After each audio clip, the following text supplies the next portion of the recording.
Okay, so this will be a feedback slash critique for Blydell. I don't have much to say. I feel like you're at a stage where it's not really about optimizing, but continuing to build the foundation, right? Uh, oh, this is TK Shazam. I'm just a nerd who likes Tekken and talking about it. The usual. Uh, how do I do this? Instead of really optimizing and trying to figure out pinpoint feedback, I'm just going to talk about where I think you should take your Tekken journey based on this gameplay and going from there. The first thing that I would say that you need to do, let's see if it happens. You got it in the early ones. One, like Bird is talking about, trying to recognize these punishment opportunities you're getting. Using the replay feature as part of it, but just recognizing like, hey, I should be getting more punishment opportunities here, and how do you know when you should be getting more punish opportunities? Is looking at your replay and it will just tell you, right? You want to be able to start recognizing those because one, you want to at least build up the habit. I'm not saying you need to learn 1,000 moves right away, but I'm saying you want to develop that habit of just, okay, this is that move. How many times have you seen the Kazuya do this move, right? How many times have you seen the Kazuya do this move? I'm sure it's been a bunch, right?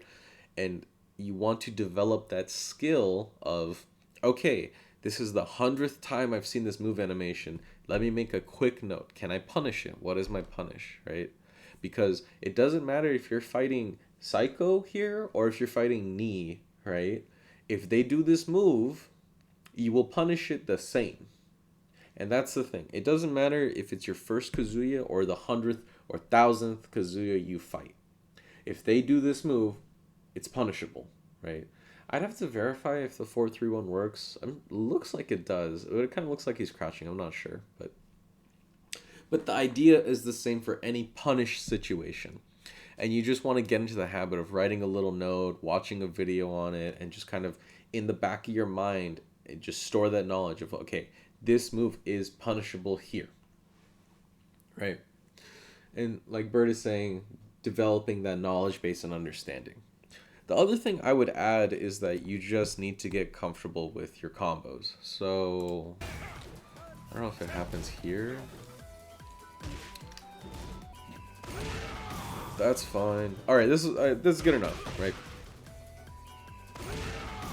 When you heat dash cancel death fist like this, you get a combo. You actually get like a really interesting combo where you can do 3-2, 3-2, 3-2, right? So you can do 3-2 three times. Into tornado and all that other jazz, right? Whether it's death fist heat dash cancel or whether it's quarter circle back four counter hit, you drop your combos, right? And that's, I think, in my opinion, combos are the easiest thing to learn in Tekken. Tekken's not very combo heavy. Well, it can be. I should say Paul is not very combo heavy. He has some crazy fancy stuff you can do, but this game's weird where the crazy fancy stuff is only like 2 to 3 points more damage. It's not that insane. You want to start optimizing there, right? It's the easiest thing to do. It's the easiest thing you can control. It doesn't require learning a bunch of random ass moves and spending hours in the lab. It's just, I got to launch. This is my combo, right?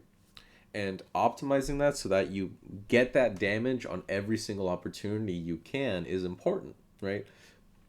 You could have gotten way more damage on this Kazuya. It would have made your life easier if he has less health to work with, right?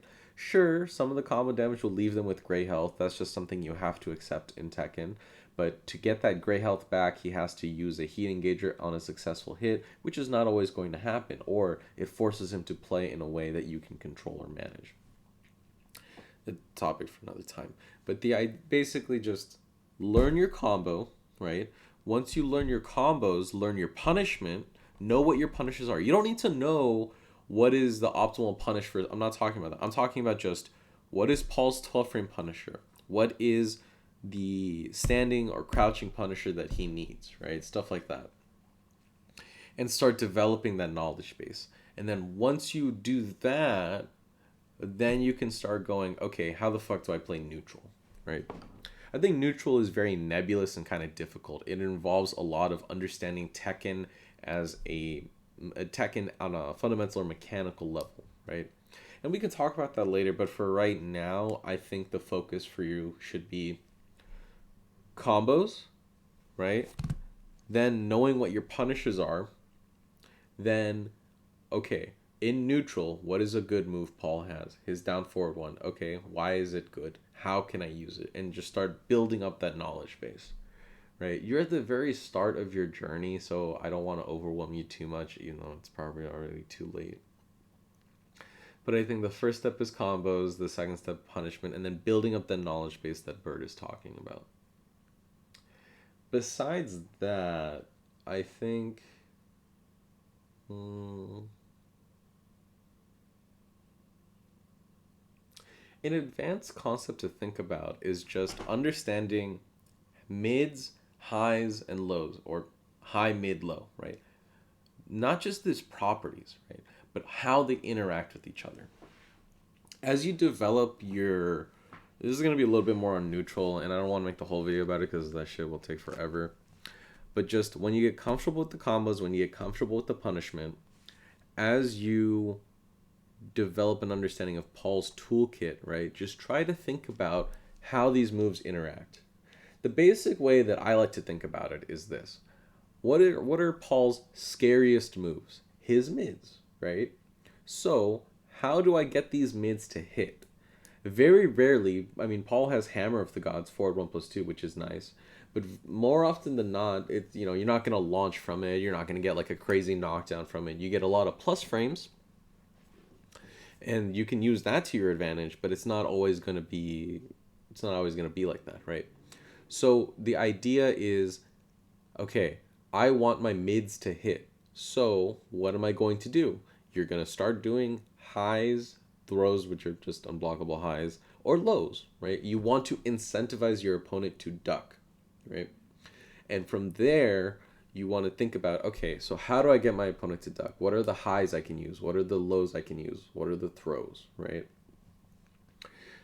Or, okay, they're just blocking all my highs, right? Because a high is safe typically, or it leaves you even plus if you're using quarter circle back four or a jab, but it doesn't give you any damage. It gives you chip damage, which is nice, but it's not a lot, right? And it's not guaranteed because they can get it back.